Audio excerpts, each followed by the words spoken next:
we could do small talk. Okay. I can get some of my notes because now I can't find them. So we can do small talk. So how long you up now? So you go back and forth between North Carolina and here, right? Is that right? Yeah, so mostly holidays. Okay. Yeah, mostly like holidays or time, I can get off.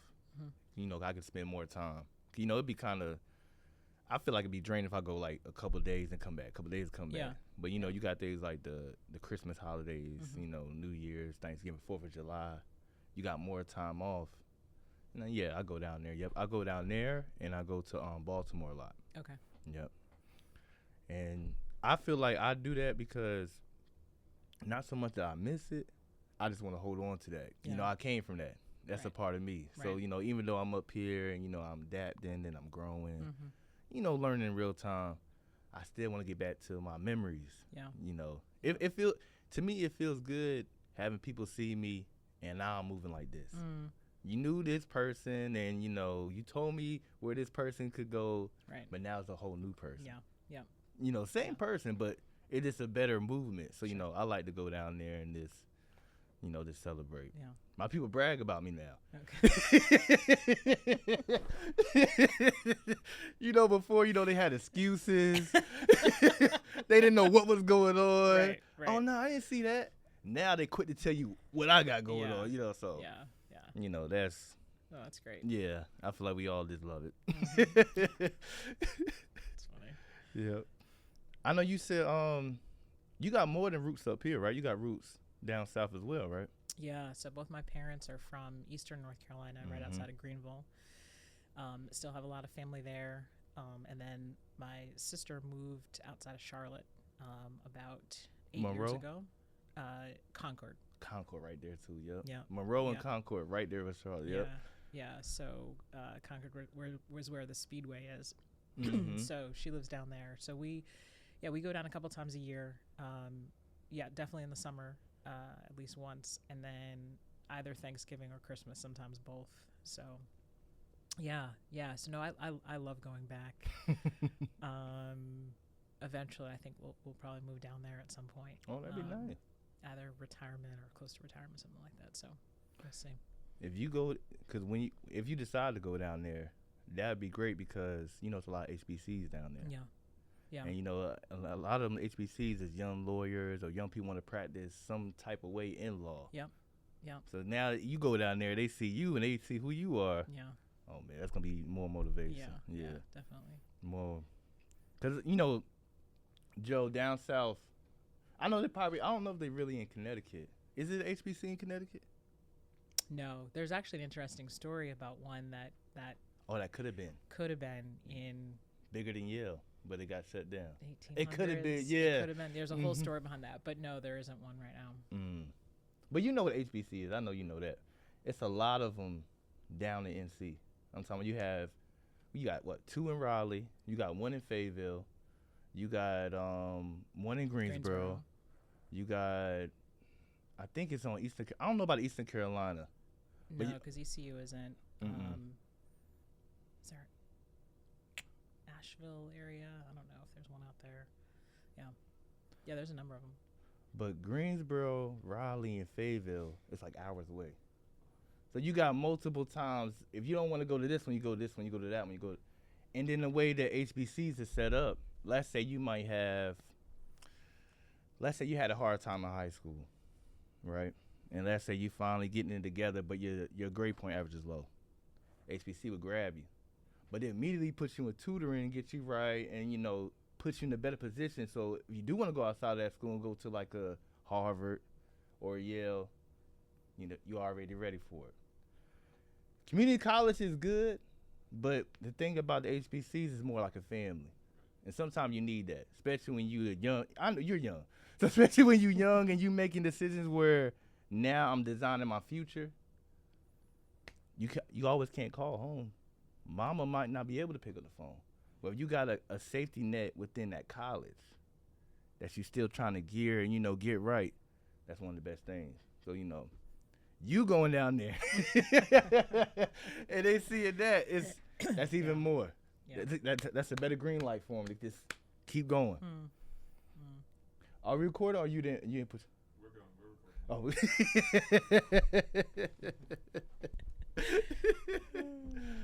recording. The episode's getting better and better. Right. And I'm grateful for it. Today I got a hitter. I got a freedom fighter. I got a righteous sister. I got somebody that can, in Harris' words, she can walk it and talk it. Shout out to Harris. I got Alexis Smith.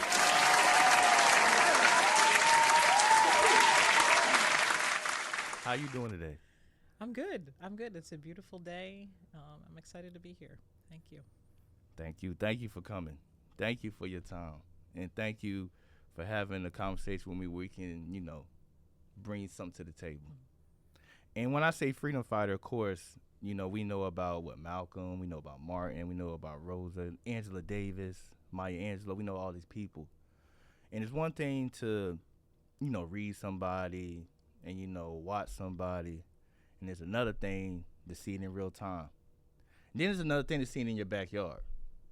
So that's why I said we got a freedom fighter, because when you hear this great sister story, you're going to understand exactly what I'm saying. But before we jump into that, how you doing today? I'm good. Thank you for having me. It's kind of surreal to be on this campus. I grew up a few minutes from here, and used to come here and play soccer in the summertime at summer camp. And this building right here actually is where I studied for the bar exam. It used to be the law school. So time just really passes you by to see the way that this awesome campus has grown over the years. So it's nice to be here. That's a full circle. It is. It's a full circle, because she's humble, and that's a great thing to be. I hope she continue to be like that. But when she walked in, when you walked in, it's like the red carpet. When I went back to the parking lot to try to find her, because, I want to make sure, it's crazy today. It's hectic today. Students is coming back in. So it's packed. So I said, I'm going to walk back to the parking lot, just, make sure we get to, where we need to go. I didn't know that she used to be here studying, but that's nice. So I'm walking back up. I come in the studio because she beat me coming to the studio for me going back. And she got somebody just talking her head off, just saying, I'll meet you this person, I'll meet you that person, this person. I'm like, yep. See, I thought I was bringing somebody like a jewel, which you are a jewel, but I thought I was bringing like a best kept secret. Nah. This is far from a secret. So it's good. It's good to what she was saying as far as this coming here to play soccer, coming here to study, really tapping into who you are, and designing your future. Now to see all the benefits. Yeah. Yeah. It's because there's so many moments, in your life and things that you do that you don't realize are kind of setting you up for the future, right? So, I mentioned soccer. Playing sports was a big part of my growing up, and there are so many lessons and values that I took from that.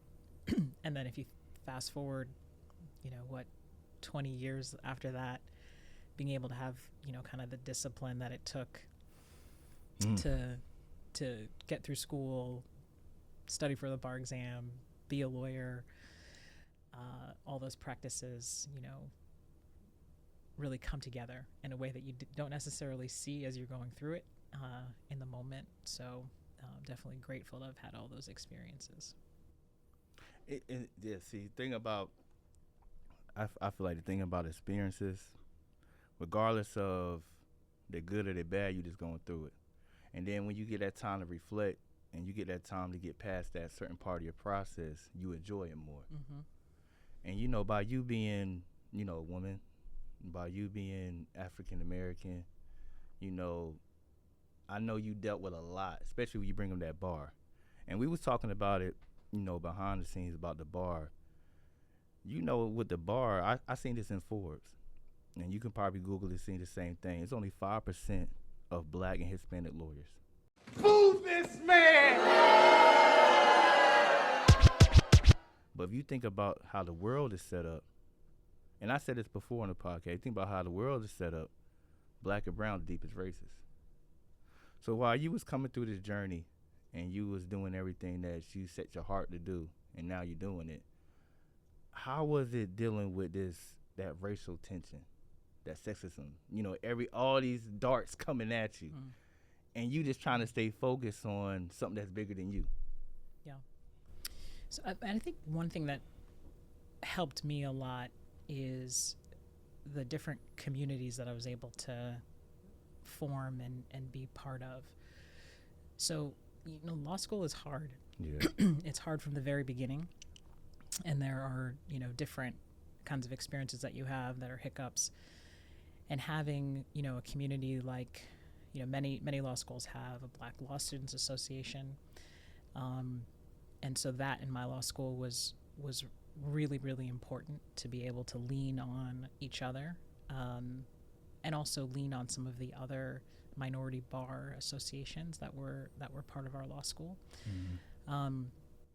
And so sharing experiences, figuring out what were those things that we wanted to kind of push the envelope and fight about, because we always recognize that our time was now, but there were going to be people that came after us. Yes. And so what were the legacies that we were kind of setting up in our community? So that was really, really important.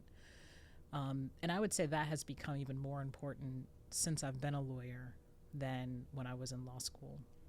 Because as you said, the numbers are the numbers. And so I was really fortunate to have gone to the University of Wisconsin Law School, where actually our student population was really diverse. I would say that the law school does a really, really good job of trying to recruit and retain a diverse student body.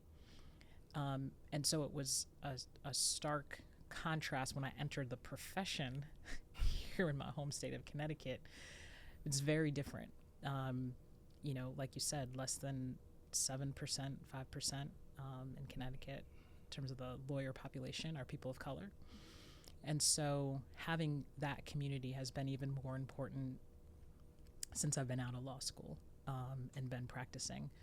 And we talk all the time, actually, in my office and with friends about how the legal profession is, or the law itself is one of the cornerstones of our democracy, right? Like, to be able to have a system where, your case can be heard and it's neutral, it's independent, like that's something very, very special and unique.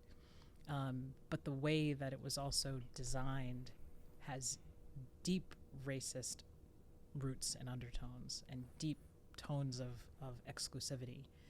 And so we're constantly kind of in this cycle where we're talking about access to justice and we're talking about being able to bring people into the system, but also having the understanding that system is deeply racist, deeply misogynistic, like all of the things, right? And so that's a real tension and that's a real struggle. So being able to align yourself with people who you can have conversations with about those things, and who also kind of experience that struggle, to me has been really, really important. Yeah. No, I think your whole journey is important, because this to go into law, like you saying, this the barriers and the traps and the distractions and the many things that make you want to quit. Yeah. And I remember hearing you saying earlier that you knew it was bigger than you, and you knew there's somebody coming behind you. Yeah. Yes, you want to have a conversation now because this is the present day and you want to align yourself with people, but you knew there's somebody coming behind me. Was that some of the goals that pursue you to, go into law? Or, this is always thing you always felt as a child? So I, for as long as I can remember, I'd want to be a lawyer. Mm-hmm. I think it was like a couple of things, seeing the lawyer shows on TV, like, just looked cool. I think about Scandal. Well, Scandal wasn't around then. It was like what, LA Law and like early years of Law and Order, stuff like that. But something else kind of moved me to go into law. Being from New Haven and Hamden, we actually learned quite a bit about Constance Baker Motley. who was, one of the first African American federal judges of our time, and she was a civil rights lawyer that worked with, Thurgood Marshall, and she was right from New Haven. Oh, wow. And so, kind of knowing a little bit about her story and her journey, I remember seeing like a documentary on TV about her, and also knew people, in our circle and school who were related to her. So that was, to me, really inspiring. And so those were kind of the things that led me to go to law school. I think the thing that I didn't really know when I went to both undergrad and law school is kind of what I wanted to do in life. And most of the people who I knew who were lawyers when I was growing up were corporate lawyers or people who represented businesses. They were the ones who were in like the office. And as I started law school, I realized I didn't want to do that. I really wanted to be able to work with communities and individuals who didn't have access to lawyers easily, right? Whether it was because they couldn't afford one, whether it was because they had a disability, that was the kind of work that I wanted to do. And I think also as I went through time, realized I wanted to do stuff that like couldn't implement some kind of change, right? So, and I fast forward to kind of today, I mean, we do in my office, a lot of representation of individuals. And I think one thing that we talk a lot about is how to break some of those cycles of the patterns of things that happen to people and things in their lives. And so what are those things on kind of the front end that we can change from a systems perspective? And I knew that I couldn't really do that if I was working in a law firm that did, the general kind of private practice. So that's kind of what led me to doing the work that I do now. I like that. I like that because when I read your story and I was thinking about it, I'm like, okay, this is like your hybrid type of lawyer. And then for you to go off cases that people might not can afford or people who's not unheard, that's a distinct type of mindset. And you said the sister name earlier, and I knew about Thurgood Marshall doing that. When he got out of college and he was going around with the NAACP, going state to state. Yep. So it was like, but Thurgood and that sister, they was unfortunately they're no longer here. And I'm pretty sure when you was coming up, they probably wasn't in New Haven and Hamden. Right. And the thing is, the funny thing about New Haven that a lot of people, I think, I ain't gonna say they skip over, but they might not acknowledge. You think about Project Moore, who started at Black Panther. You think about Bobby Seale and Erica Higgins, their biggest cases was involved with New Haven. Yep. Right. That's right. So like you said, it's constantly freedom fighters, civil rights, and this righteousness within the state. But I don't think that state really get highlighted like that. Right. You think about Newark, you think about New York, you think about California. Yeah. So it was like when you was coming up, who would you say is your mentors or somebody that kind of guides you and just make sure you stay steady? So I remember when I started work, and this was like my first real job when I got out of law school. Like I had done internships and I worked when I was in law school at a law firm, but this was like, okay, it's real, to sign stuff and be there at a certain time and 5 days a week, that kind of thing. So I looked to people who I thought modeled the way that you are supposed to show up to work, a certain way, right? And I was really focused on how people, so much of what we do is how you interact with your clients, right? Because it's so client-centered.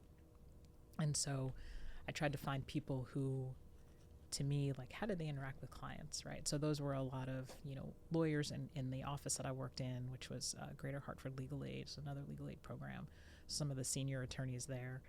But then there's this whole, life that you have outside of your, job in terms of professional experience and development. So people who were involved in the Crawford Black Bar Association, to me, were people that I really, really looked up to, because I felt that they were handling their business, on the day-to-day, 9 to 5, in whatever office that they worked in, but were also able to carry certain work outside of the office, in terms of mentoring and coaching young Black lawyers, connecting with other minority bar groups, to make sure that, we could partner on things and align on things. So those are people like Vanessa Avery, who is now actually the first Black U.S. attorney in Connecticut. Oh, that's nice.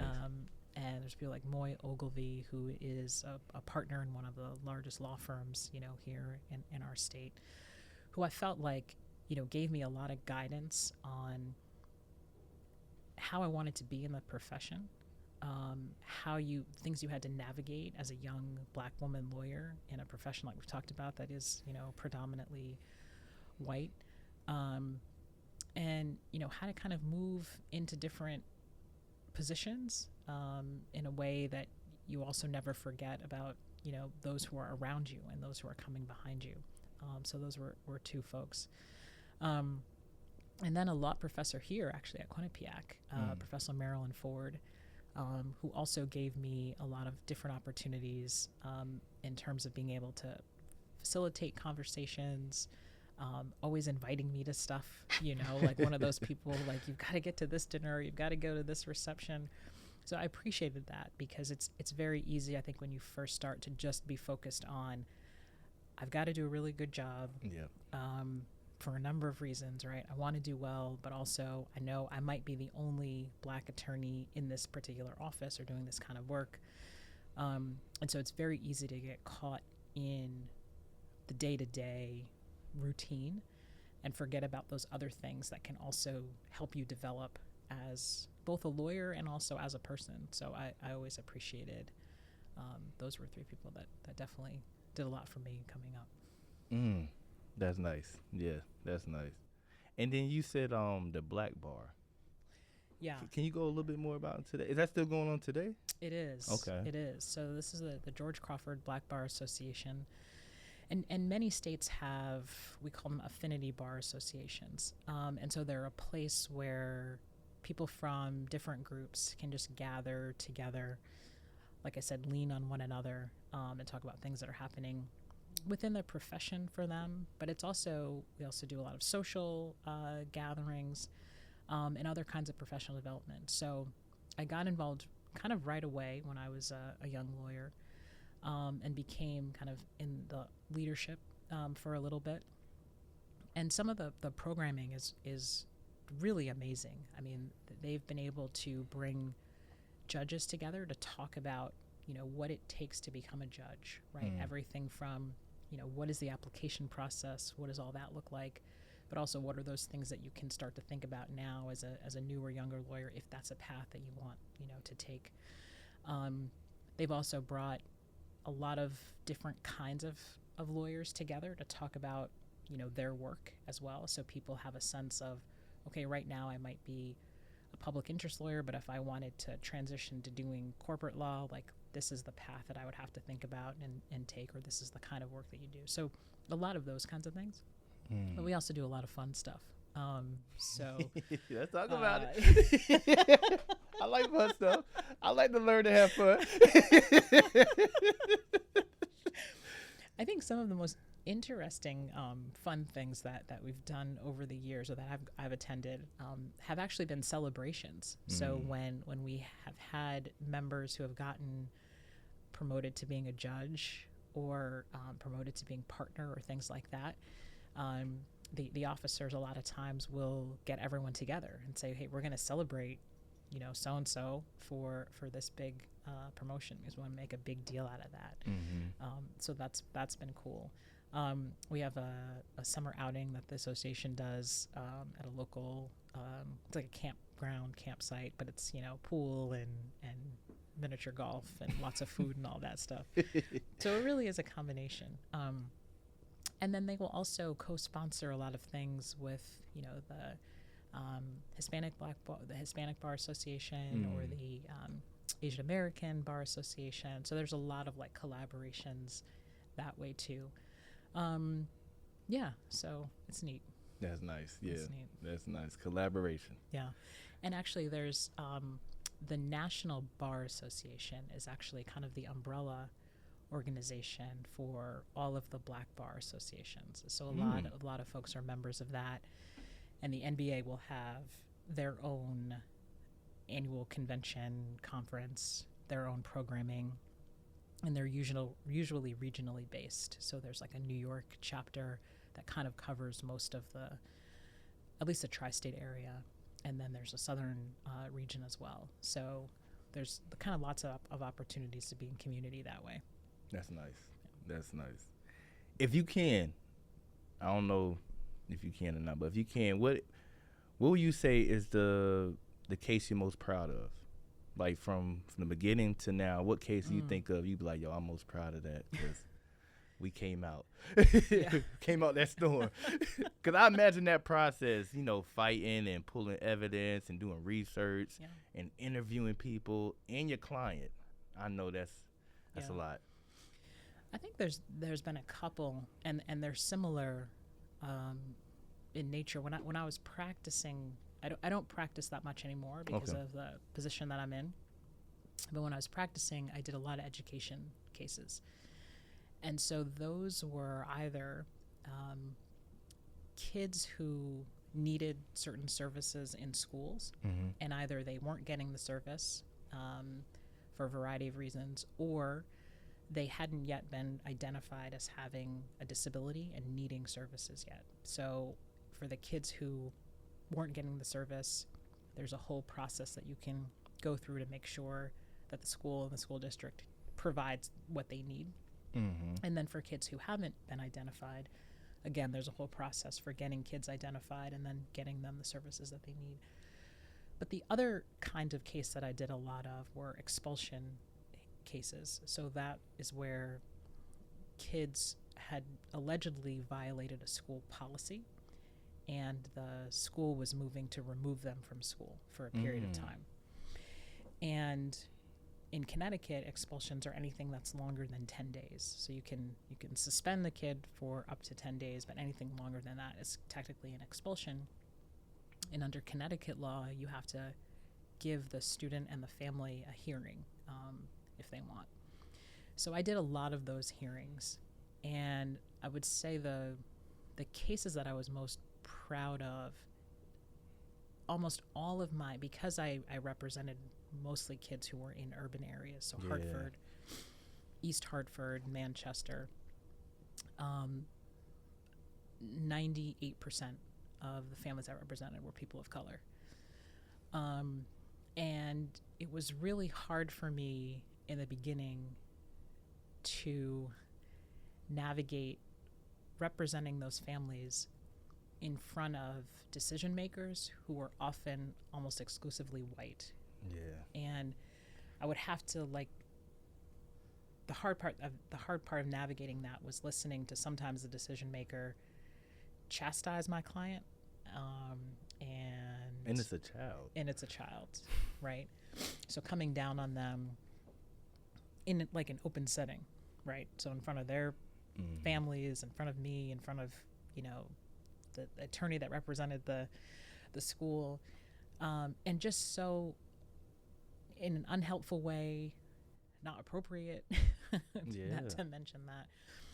And so I think from a personal standpoint, getting finally, I think the courage enough to push back when that would happen and say, listen, that's not your role, and that's so unhelpful, and we should all be on the same page in terms of what we want. We want this kid to be able to succeed, and how can we find a way to resolve this? So I think that was one thing.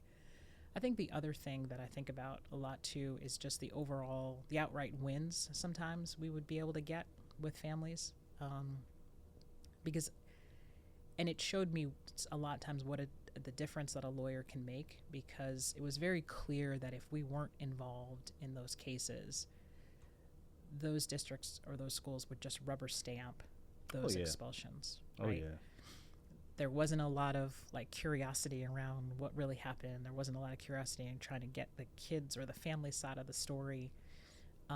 It was just moving through. And so to be able to be there and really push the envelope a little bit and, say, well, actually this is what the evidence showed. And that evidence could be in written statements from other people, or it could be in videos, because a lot of times around that time, more and more schools were getting cameras and being able to use cameras and that sort of thing. So what do the videos show? Instead of just like really rolling over families and kids. And it became so important because also around that time there was a lot of called like dual criminalization, right? So you have kids who were being accused of doing something in school, and then they would also get like a juvenile case associated with that, right? So if we could remove the expulsion and stop that process, sometimes it would help on the juvenile court side as well. So I think those were, to me, kind of the most memorable situations. And we do a lot of that work in our office now, and I work closely with one of the attorneys who does that work. And it's still kind of like the same pattern, right? Like we've moved a little bit on criminalizing like the little kids, kindergarten, first, even younger than that. But I worry a lot about our middle age kids, middle school, high school kids, right? Because that's crazy. Because when you said that, I had a flashback because I got kicked out of high school in 9th grade. And I got expelled. But it's crazy the way I got expelled. Before I got expelled, me and the assistant principal, we never seen eye to eye. Yeah. I never fought at his school. I never brought no weapon to his school. I never brought no type of drugs to his school. Yeah. He never seen none of that on me, but he just swear up and down I was doing the most. And I remember one day in particular, a fight broke out. It had nothing to do with me, but a fight broke out. He tried to grab me.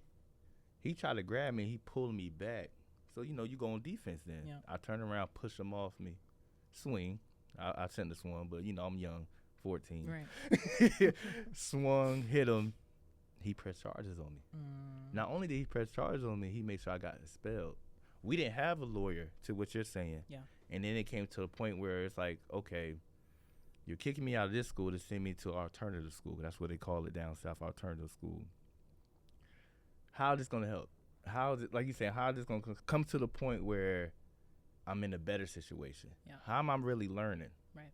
And like you said, it comes to a point where we don't, at the time, my family, we didn't even think about getting a lawyer. But that makes perfect sense. Yeah. Because like you said, a lawyer going to make sure you're pulling all the evidence, you're pulling all the tapes. Are you harassing this young man? Is this a pattern with you and this young man? So like, just by you doing that, that's great work. Yeah. Well, and it's interesting too, because like talk about the systems change and changing things. One of the things that's in effect now, and it's probably been for about 15 years or so, is when families get a notice from the school saying that I'm going to expel, your child, part of the notice has to say, if you want a lawyer, you can get one from the following organizations. And so they list organizations that provide either free legal help or places where you can pay to get a lawyer. And that was just a direct result of a lot of advocacy from a lot of different organizations saying that, hey, there's a real imbalance of power in these expulsion hearings, right? Especially if you talk about this idea of deference, right? And so if the teacher or the principal or the assistant principal says that a child did something or is doing something, a lot of people's instinct is to just go with that and believe that because those people hold a certain kind of power. And so really to try to balance that a little bit or even a lot, having a lawyer or an advocate or someone who can speak on your behalf can, make a big difference and push that. Well, you pushed him first. Like, what do you think the reaction of a 14-year-old kid is going to be, right? And what does the research show about the way that 14-year-olds react, generally speaking? Yep, let alone if they're under some kind of, stress or pressure. So, yeah. That's definitely. But Let's talk about your new position. Let's talk about the new status. If you don't mind. It's levels. It's levels to this. If my sister done leveled up.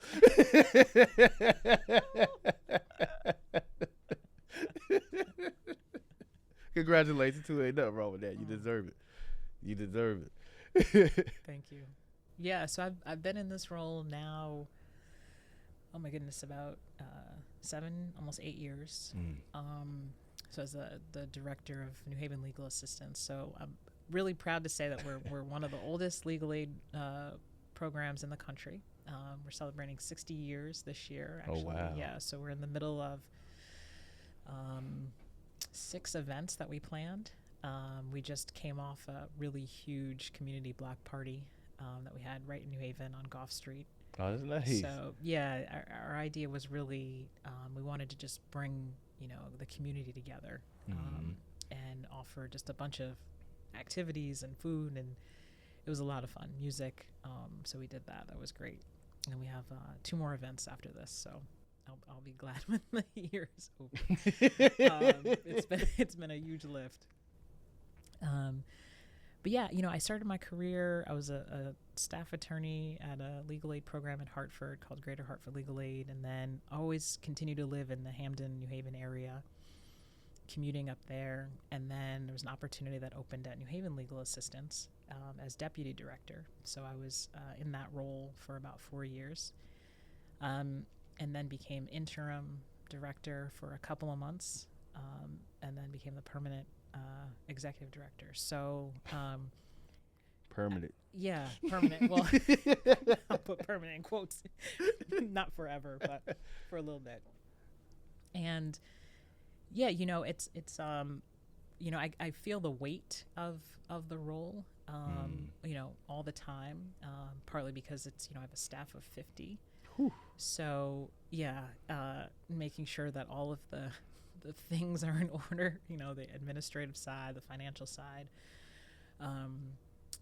programming, all of that. But it's also a weight because I'm the first Black executive director that we've had at the organization. Say that. Boy, it's good. And it's amazing to think about as a 60-year-old program that provides, services to, about 80% of our clients are people of color. So I don't take that lightly. So yeah, it's really been an interesting journey. I started in 2018 in the role, and it was pretty good. It was we moved our office to a different location. That was in 2019.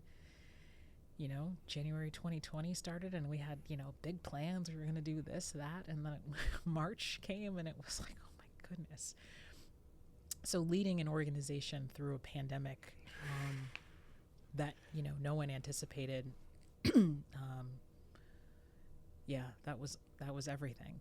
That was everything. And you think about the office itself, right? And so caring for a staff and figuring out our funding and figuring out when we were going to come back, like all of that stuff. But then being an organization that provides direct services to a community that got hit incredibly hard. Yeah.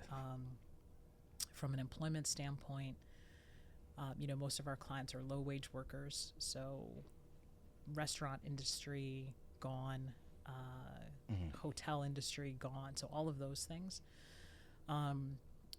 There at the time, we do a lot of representation of individuals who are victims or survivors of domestic violence. And so there, at the time of the pandemic, there was a significant increase in domestic violence incidents, but they really went unreported because there was a lot of those places where people normally go to report those kinds of things, other service providers, that kind of thing, were not necessarily able to handle those cases. The courts were open on a limited basis, and so couldn't go to really court to do a lot of the work that we do. So it was a lot. So yeah, that was definitely a Nah. unanticipated challenge all around. Nah. Same thing for kids. We do a lot of representation of kids who have been in homes where there's allegations of abuse and neglect. And again, because schools were closed, activities weren't happening, a lot of the places or individuals that would normally bring light of those things happening in kids' homes weren't able to, because those activities and schools weren't happening. So, yeah. No, see, when COVID first hit, because it hit in March, and it was crazy, I was supposed to come home in 2020 in March. But my days, they got a thing called good credits, and I know but I'm just saying it for the people and for the ones who don't know. They got a thing in prison called good credits and bad credits. My bad credits was overweighing my good credits, so I couldn't come out on March of 2020, so I ended up coming home in July. But I remember calling home. I remember listening to NPR. I remember looking at the news. I'm asking about, like, yo, what's going on? Yeah. I remember seeing COs one week saying there's nothing. Then the next week, they coming in with masks. Then everybody be forced to get a mask. I remember being, like you saying, curfews out here. You can't come out. You're not working no more. They don't know the status of that. And now like you said, you're the director. Yeah. And then you're talking about restaurants. You're talking about hotels. You're talking about domestic. You're talking about children. This is a lot of tornadoes in one time. Yeah. People get mad when, the boss give them the side eye. People get mad for the smallest thing. Now you're dealing with a lot of things. And this is like you said, you're the first black one to do this. Yeah. And you're a woman to do this. And you already know how that can be in the workplace. So it's like you have enough hurdles on you. Now you got even more. Yeah.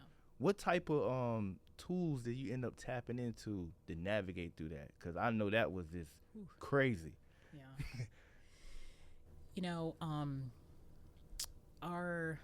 I have a really great team of people that I work with on a day in and day out basis.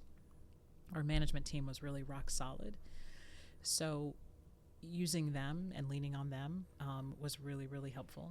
I think the thing that I never really navigated that well was really kind of having a balance between work and life, right? It really was on 24/7. Because one of the things for work that I was really trying to make sure that we did was just maintain and sustain financially. So it was like any grant opportunity I saw. Didn't matter like what time of day saw it. It was like, let's go. So that was a lot. Trying to keep people connected to each other because everybody was home. I mean, we kept the office open for a few of us, but for the most part, everybody was home. So trying to keep people connected. And then the other thing at the time, I have 3 kids, and they were all really little. I had a preschooler, kindergartner, and first grader at the time. So they had their stuff that they had to do for school, and all their activities and stuff had shut down. So it really was like trying to keep them entertained. So I never did a good job of like finding some kind of space and time between those two things. It was like 24/7. I think if I had to do it again, I would probably figure out how to delegate more. I think that's a thing that I think is a flaw sometimes. Is really trying to delegate. So I would delegate more, and I would have done more in the way of like connecting, keeping the office connected, because I think that could have been an opportunity where we could have used each other, more than we did. I think people definitely felt isolated. I mean, I think that was a general theme during the pandemic for a lot of people. Yeah. But I think the more that you can connect and be in community with people, that just gives you a different, perspective and a different way of moving and navigating through things. So. But I know that was hard though, because like you said, you got 3 youngins that's really young that need a lot of attention.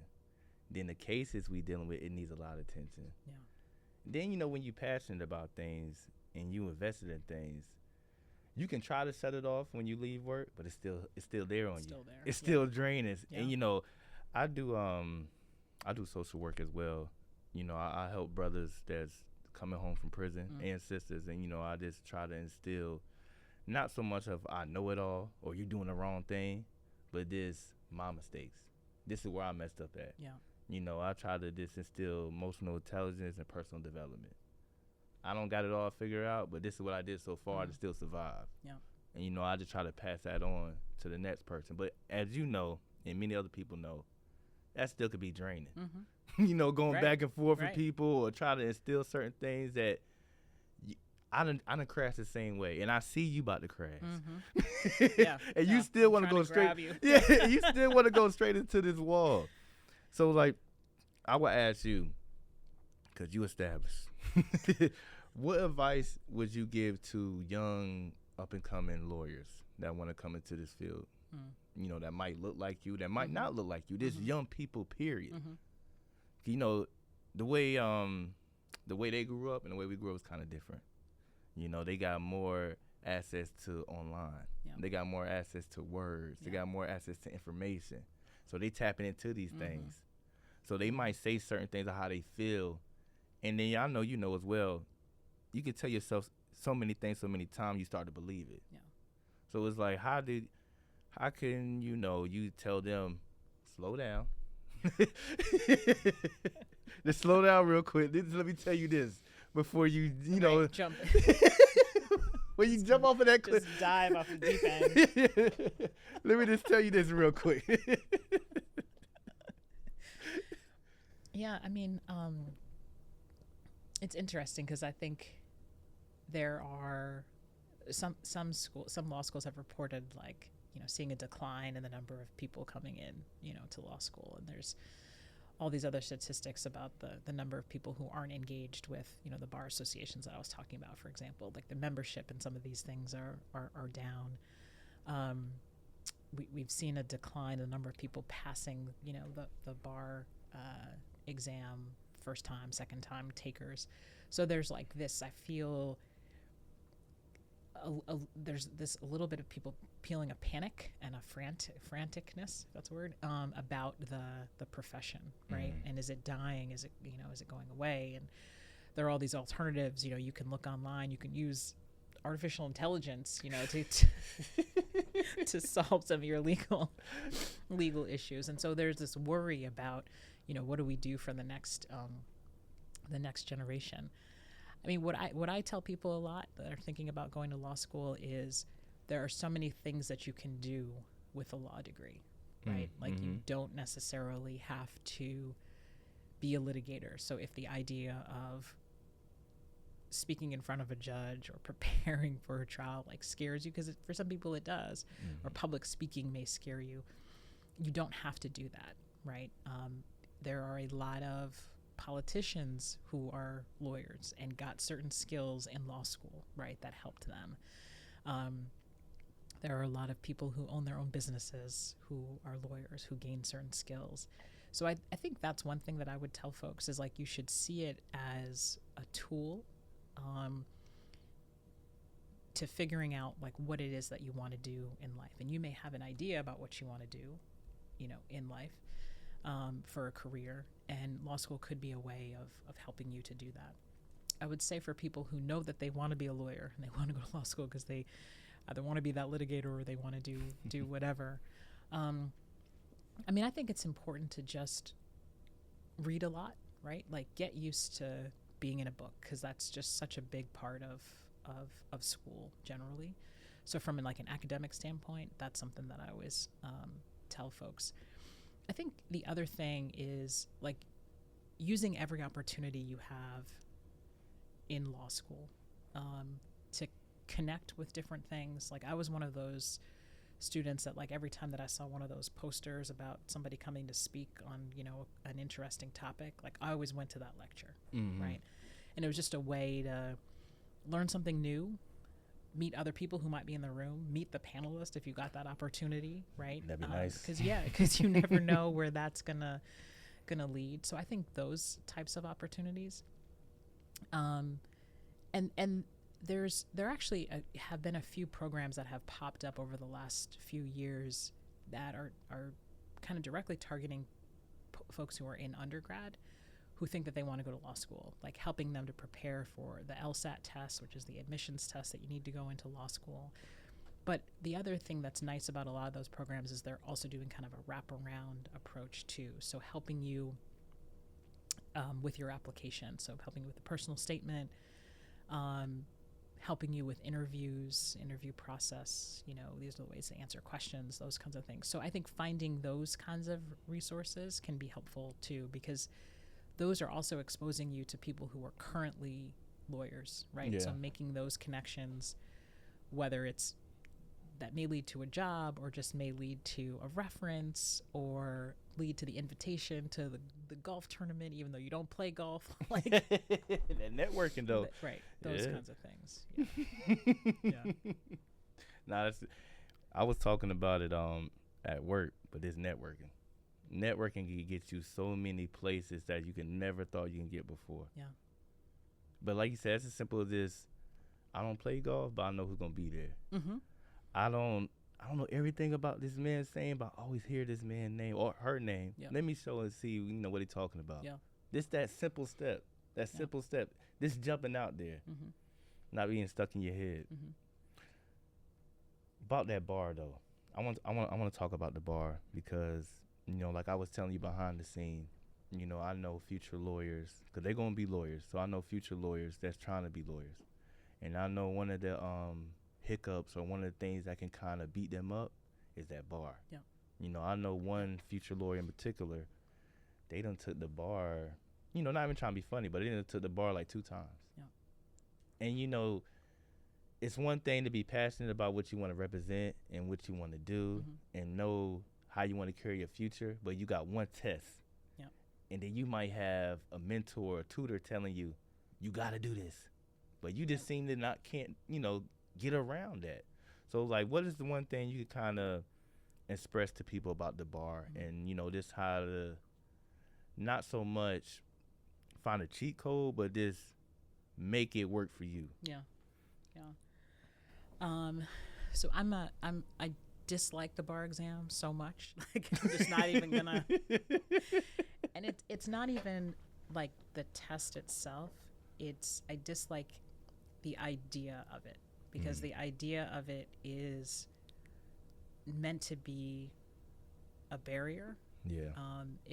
It's was created to keep people out of the profession, primarily us, right? Yeah. Primarily to keep people of color out of the profession, to keep poor people out of the profession, and so it's just become this hurdle that a lot of us have to overcome. I would say, in terms of like getting ready for it, it just takes a lot of stamina. Yeah. And it takes a lot of stamina and a lot of discipline to be able to commit yourself to studying for it for literally weeks before it happens, right? And so, there are some law schools actually who are now starting to prepare students for it before they even graduate. So we have a lawyer in our office from a law school in New York who there was a program that you can enroll in starting your final year, your 3rd year, sometime in the winter. So I think it starts January or February. And they help you kind of get initially studying for it. So you will have an advantage of about 4 or 5 months of studying over everyone else who will usually start studying for it after you graduate from law school, which is in May. So I think thinking about asking those kinds of questions when you're applying to law school, like what's your commitment to helping us pass? Like what's your passage rate? Do you offer any programs like that?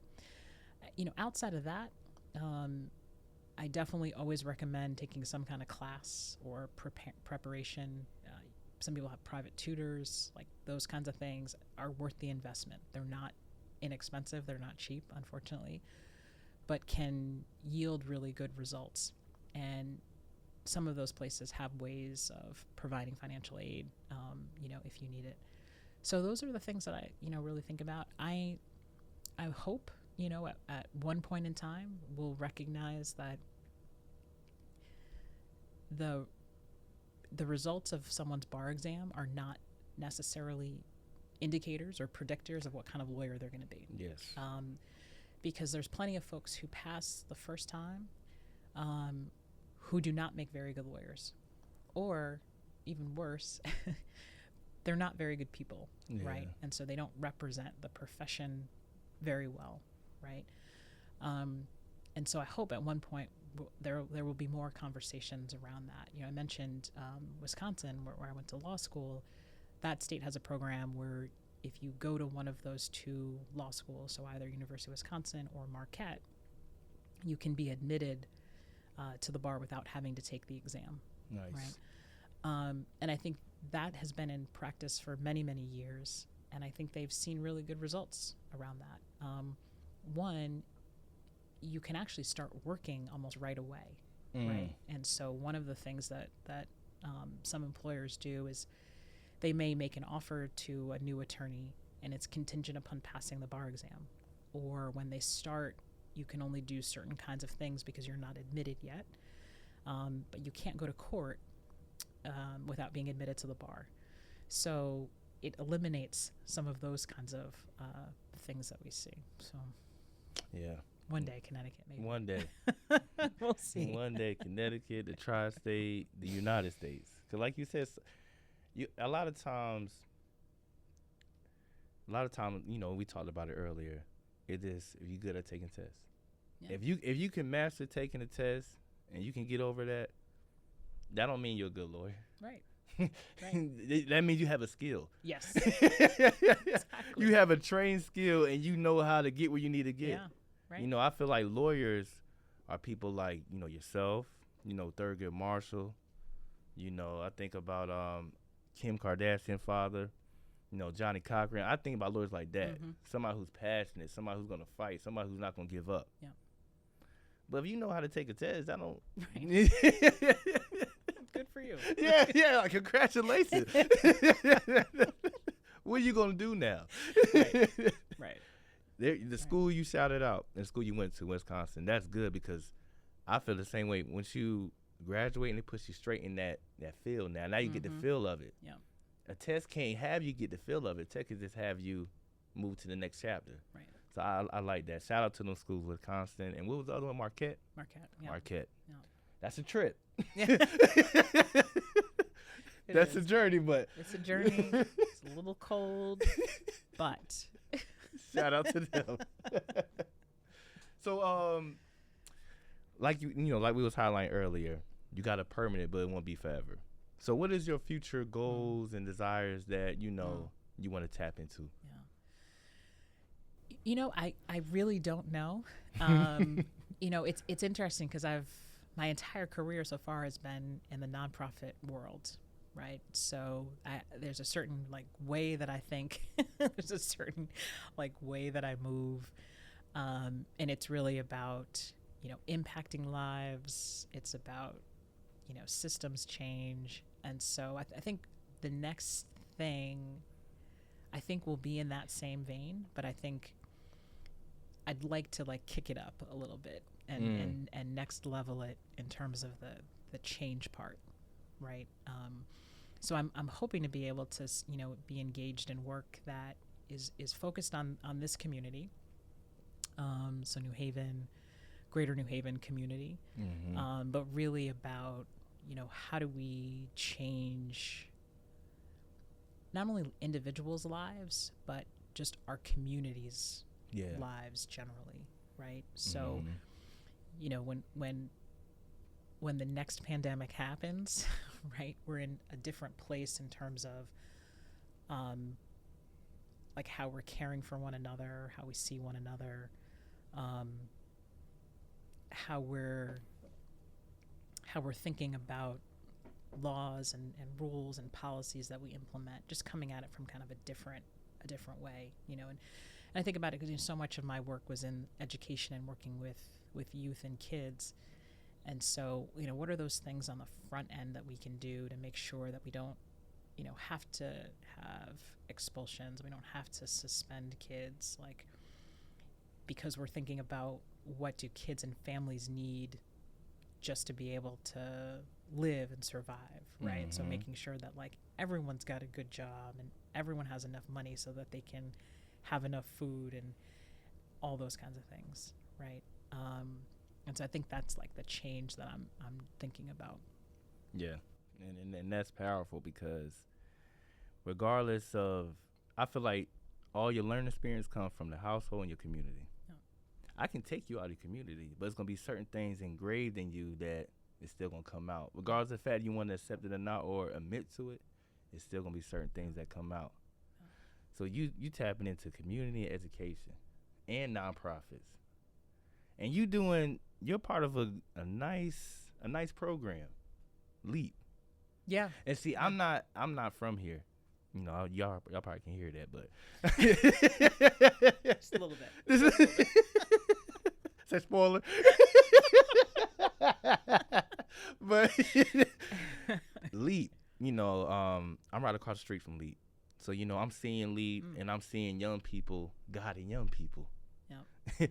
And, you know, that's a beautiful thing because when a person's young and a person coming from where we come from and they're trying to figure it out, they're getting a lot of things thrown at them. Yeah.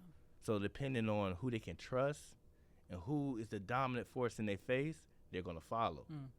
So, like I said, I don't know too much about LEAP, and I know you're a part of LEAP. Yeah. You got a big seat at LEAP. Not a big seat.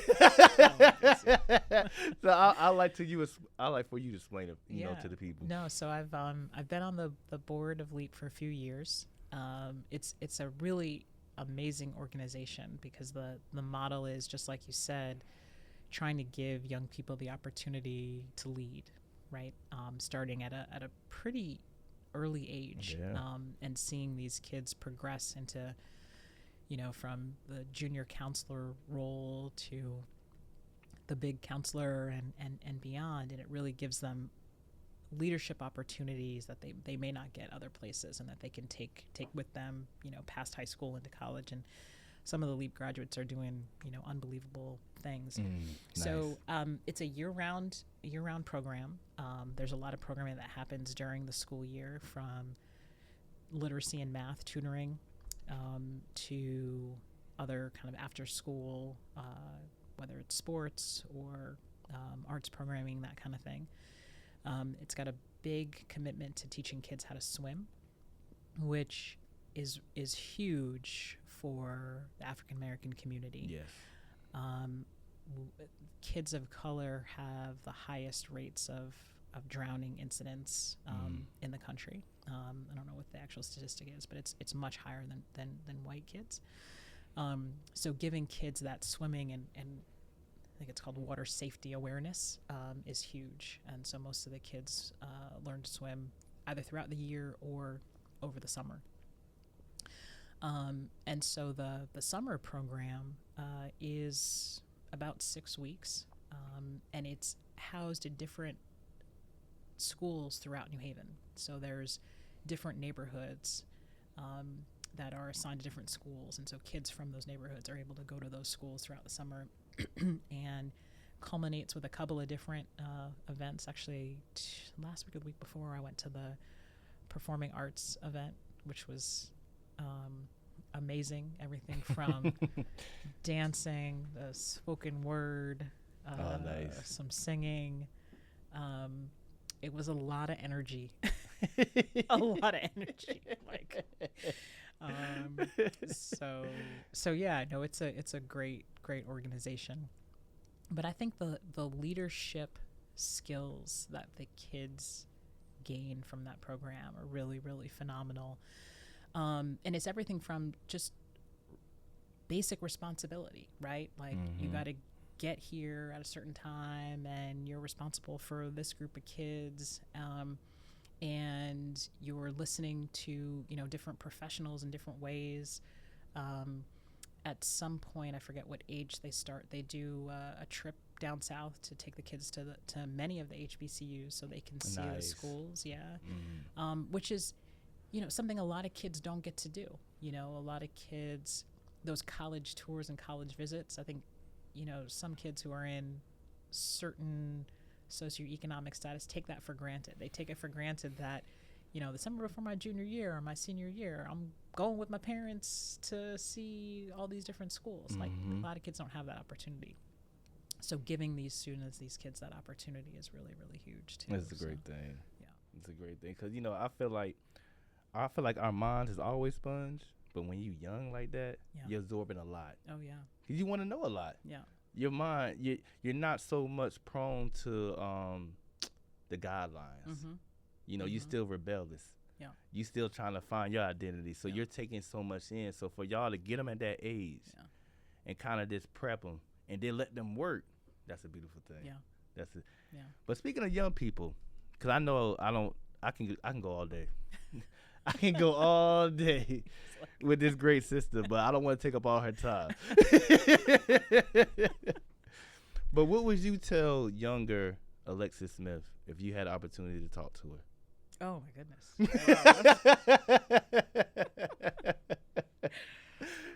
Was that on the sheet you gave me? That No, was on the sheet you gave me. I knew it was out of your ear. No, it wasn't. It wasn't on the sheet. Wait a minute. It wasn't number 13, 15.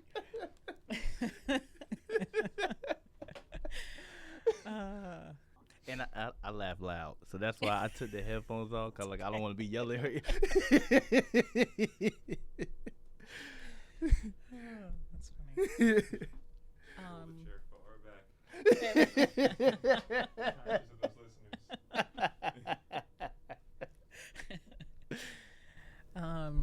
So I think what I would tell a younger self, I think when you're young, you have like a vision of what you think your life is going to be like, right? And you're going to do this and you're going to do this, and you've got like a timeline and all that stuff. I think what I would tell myself and any young person is that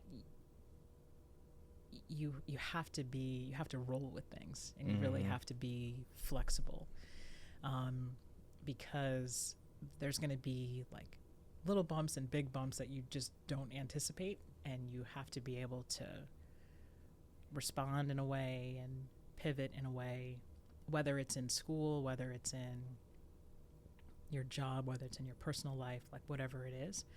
Being able to pivot, I think, is just so critical, right? And it's something that you don't really think about when you're coming up and when you're young. I think another thing kind of related to that is, understanding or having a sense of like what's meaningful and what is meaningful from a career standpoint, from a work standpoint, and recognizing that you're going to work for a long time in your life, right? You're going to work for a much longer time than you're in school for the most part. And so being able to do something that you really enjoy, that you think makes a difference, and that's not just like a job. Yeah. Right? And that may require some sacrifice, right? That may require sacrifice financially, right? Like we talk about that all the time with colleagues of mine. If we were in the private sector and at a private law firm, we'd be making a lot more money than we are, in a nonprofit public interest law firm. So recognizing that, there may be some sacrifices, whether it's financially, whether it's maybe even work-life balance, right? Like, being a leader of a nonprofit organization means that I don't shut off as much as I should, right? Like, there's emails that are going to come through, there's emergencies that are going to happen that may not fall squarely within the 9 to 5 time frame. And so being able to, recognize that, but at the end of the day, knowing that, even one task that you did that day benefits a family or an individual in a way that may not happen if you were in another kind of profession or another office, kind of makes it worth it to me. Nice. Yeah. I agree with you. 'Cause I remember when I was younger, my main thing was this job money, job money, Yeah. job money. But when I was trying to get a job, I could never get one. Mm. And then I remember the times I did get one, I would, crash out or I make it to the point where, cause I was mad with it now. Yeah. But like you said, now, if I get a job now, like everything I do now, I love it. Mm. It's more than a job to me. Yeah. Of course, I'm getting paid, I'm getting money, and that's a blessing. Yeah. I'm grateful for that. Yeah. But at the same time, this is something I wake up and I want to do. Yeah. When I was younger, it was this, I got to do it because I need some money. Yeah. Now it's like to your point, now is I'm waking up, I'm doing it, and I enjoy doing it because I know I'm doing it for somebody other than myself. Yeah. Yeah. I was kind of, before it was only me. Now Mm-hmm. I'm helping somebody. Mm-hmm. And that person going to help the next person. And then that person going to help a community. Yeah. And now we can change the narrative. But I want to ask you about that because, like you said, you working because you love it.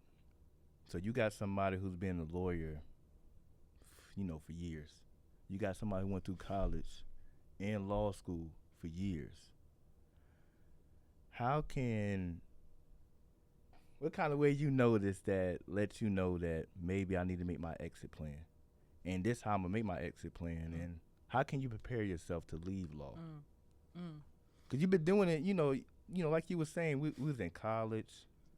We went to law school. Yeah. We went through the bar. We went through, racism, sexism. We went through times that it was on our mind all night after even we left the firm or we left the office. But now, it's transition time. Yeah. So what signs or, what ways you kind of, like you said, can you just prepare you that life outside of law? Mm-hmm.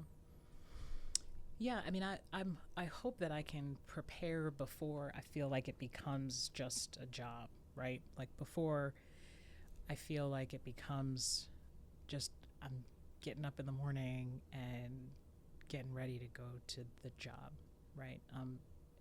Right now to me it is it's a place, but it's also a community. It's an opportunity, right? So I think when those words start to leave, the opportunity isn't there, then I know it's going to be time to leave. I think for me in this role, one of the big critical things is, what the potential succession looks like, right? Because, in certain jobs, you can just leave and it doesn't really matter. Mm-hmm.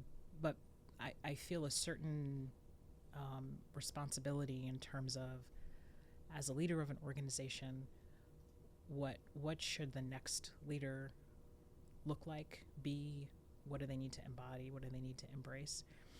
And so I don't know what that entails in terms of who do I work with on that? Are there people within the organization right now who might be interested or have that capacity or capability? I think those are conversations that I'd want to start having as well, because I don't want to just leave and the next day they've got to figure out what to do in terms of leading the organization, right?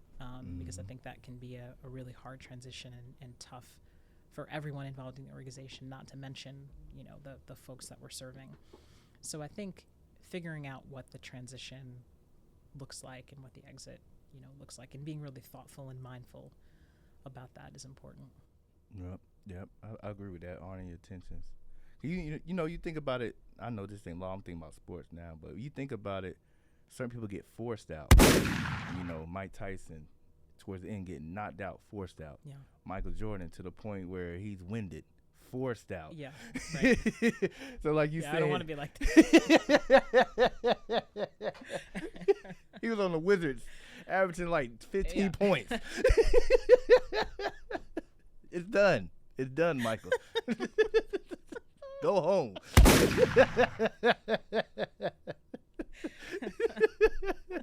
So like you said, this being mindful, having them attention. And I think it's interesting too, because when you read about the best practices around nonprofit leadership, a lot of places will say, you want an executive director in place for about 7 to 10 years. Like that's the average.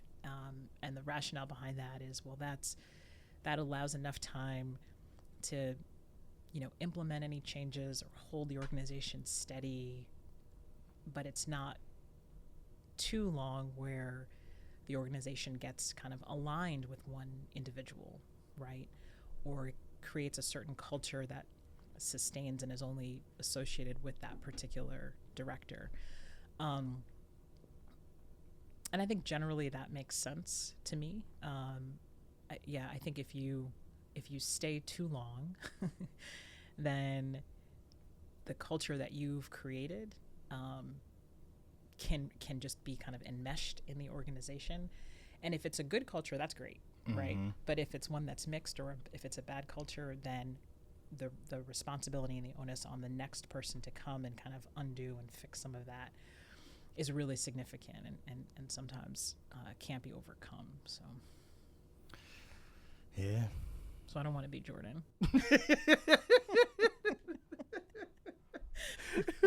If you gonna be a Jordan, you gonna be the 96 Jordan.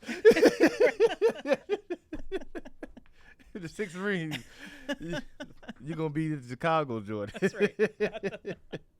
But thank you so much for coming by and sparing your time for me, and we having a conversation, and you dropping jewels and knowledge and information, because she only didn't go to Wisconsin. She went to Duke too. She didn't only go to Duke. She was a lawyer. And she's not only a lawyer. She came from the same background I came from. She went through a process. She executed. She stayed solid, and you didn't forget where you came from. A lot of times we don't see that. You think a lot of times, they try to put us against each other. A lot of times they try to make one person be the only person. It can't be multiple of us. Right. When your type of work and what you're doing and how you're dedicated, it definitely need to be highlighted. So I definitely appreciate you, sister, for stopping by. No, thank you. Talking to me, This was great. This is, definitely. This was a wonderful experience. My name is Ra. This is Miss Alexis Smith. This is Pilot Language. Thank you.